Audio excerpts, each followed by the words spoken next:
the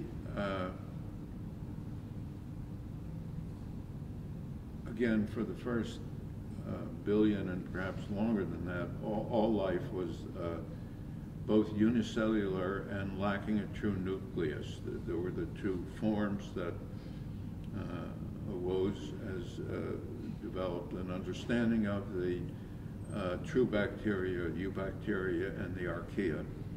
And that the more complex life, multicellular life, all comes from the third group of the third clade of organisms, the eukaryotes.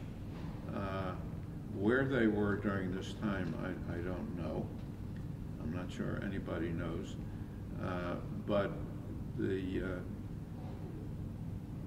bacteria and the archaea could certainly grow in colonies on surfaces or in clumps in solution. There were many ways in which they could grow. So you had clusters of organisms. They were multicellular, but they were colonies rather than being true multicellular organisms where different cells had different functions.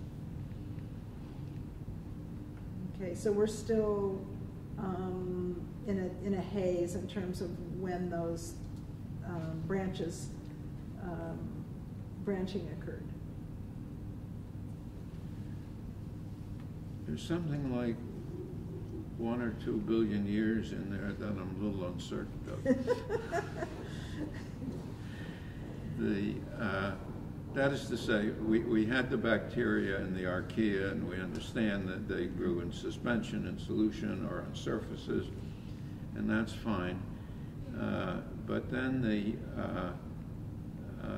it's not until you get into the Precambrian, which is only about 700 million years from now, that you begin to see actual organisms which were multicellular eukaryotic organisms. And what the eukaryotes were doing between when Carl Woese let them go and Darwin discovered them, I'm somewhat confused about, to be honest.